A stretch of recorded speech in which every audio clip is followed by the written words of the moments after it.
السلام عليكم ومرحبا بكم معايا في فيديو جديد وفي وصفة جديدة من وصفات كوكب الطبخ الجزائري. الوصفة تاع نهار اليوم راهي رايحة تكون مملحات على شكل ميني كرواسون مالحين. العجينة تاعهم خفيفة وظريفة وبمقادير اقتصادية موجودة في كل بيت نوجدوها تمتم. واش نقولكم اللي راهي تشوف فيا لأول مرة نقول لك اختي اشتركي في القناة وفعلي الجرس باش يوصلك كل جديد تاع كوكب الطبخ الجزائري، وتخلينا بيان سور احلى لايك من عندك للتشجيع والدعم. نروح مباشرة مع المقادير، فرجة ممتعة طيبة. البنات نصلوا على سيد الخلق، اللهم صل وسلم على سيدنا محمد وعلى آله وصحبه أجمعين. نحتاج إلى 2 كيسان تاع الحليب، كاس تاع الزيت ناقص منه 1 دوا، وعندنا كذلك 2 بياض بيضاء، وعندنا السكر والخميرة ملعقة كبيرة. درنا 2 كيسان تاع الحليب، ودرنا الكاس تاع الزيت ناقص 1 دوا قلت لكم، وكاس تاع ملعقه تاع السكر كبيره، وملعقه تاع خميره. الحليب يكون دافي البنات. ونديروا كميه من الملح حوالي ملعقه. وبالنسبه للكيسان اللي موالفين نديروا بهم تاع 220 مليلتر، نضيفوا لهم كذلك هاد المقادير 2 بياض تاع البيض، ونخلطوا الكل مع بعض. هاد المملحات ننصحكم بهم البنات، راهم هايلين وخفاف ويوالموا الكلش. فوالا، نخلطوا المكونات مع بعضها كما راكم تشوفوا، ونبداو نديروه في الفارينة تدريجيا حتى نتحصلوا على هاد العجينة الشابة. شوفوا القوام تاعها طرية وخفيفة وتكون ملساء. في البلان دو طرافاي تاعنا رشينا كمية من الفارينة، فوالا، وحكمنا العجينة تاعنا. شوفوا رشينا باش ما تلصقناش العجينة، ونحاولوا نشكلوها على شكل كرات صغيرة. حنا قلنا دي ميني كرواسون صافي نديروا الكرات صغار على هذا الشكل، واللي عندها الميزان دير بالميزان وتكيل باش يكونوا الحبات قاع قد. فوالا، انا درت عيني هي ميزاني. فوالا، راني كملت العجينه كورتها على هذا الشكل، ونبدا نفورمي فيها. العجينه هذه ما تحتاج الى الى راحه، صديق ما خلوهاش تخمر ولا، نروحوا مباشره نخدموها. نحكموا الحبيبه تاعنا ونحاولوا نديروا الشكل تاع المثلث. يعني شوفوا كي تكون العجينه مليحه وطريه تساعدك في الخدمه. فوالا، شكلها على شكل مثلث. فوالا هكذا، ونحاولوا ما نديروهاش خشينه، نحلوها رقيقه هكذا باش ما تجيناش العجينه خشينه. نحاولوا نسقموها قلت لكم باش نتحصلوا على الشكل تاع المثلث هذاك هكذا.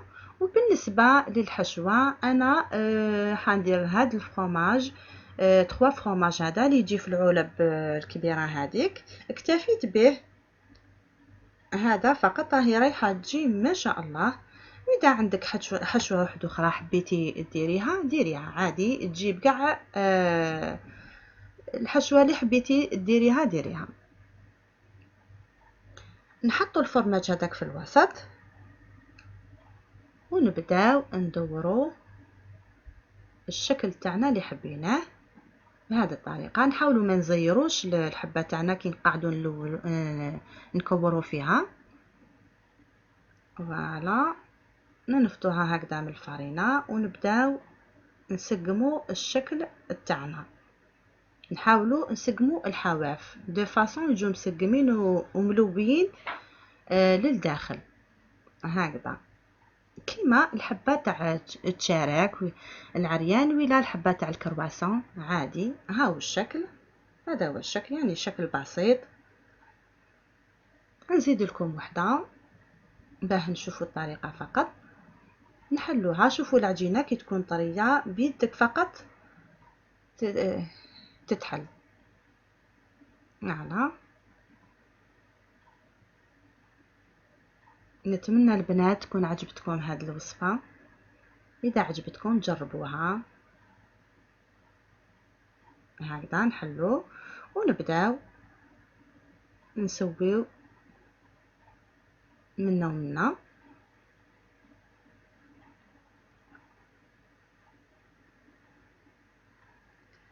قلت لكم انا اكتفيت بهذه الحشوه تاع الفرomاج، راهي رايحه تجي بنينه بزاف. واللي عندها حشوه واحده اخرى ديرها نفس الطريقه. نروليو هكذا ونسويو الشكل باش نتحصلوا على الشكل اللي حبيناه تاع الكرواسون. هادو سيدي ميني كرواسون ماشي كرواسون كباره، الفورمه الكبيره هكذا.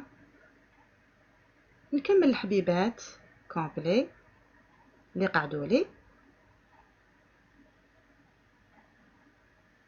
فوالا هاني كملتهم. في نفس الوقت نوجد هادوك الزوج صفار تاع البيض، درت لهم كميه من القهوه ونخلطهم هكذايا. وندهن الوتش تاع الكرواسون تاعنا. ما تحتاج الى اختمار هذه بيسكي تكوني طيبي فيها تخمم. او ميم طون الفور تاعي راهو مشعول. كي يطيبونا من تحت نزيدو نحمروهم الفوقا ونشوفوا الوصفه تاعنا في طبق التقديم. فوالا البنات، هاو الميني كرواسون تاعنا راهو واجد. شوفوا ما شاء الله خرج لنا خفيف ظريف. ومن الكوتي تاع الخفه خفيف والبنه والله ما نقول لكم حتى تجربوه وانتم تكتشفوا البنه تاعو وتوجدوه تمتم يوال مع شريبه يوال مع دي سوب هكذايا ولا حتى مع الجازوز فقط. شاهدكم في الجنه البنات، ان شاء الله تكون عجبتكم الوصفه تاع اليوم. ما تبخلوش علينا بالجام. شوفوا كيفاش نقطع لكم وحده باش تشوفوا القوام الداخل راهي سخونه. ونتلاقاو ان شاء الله مع فيديو جديد ووصفه جديده بحول الله. سلام.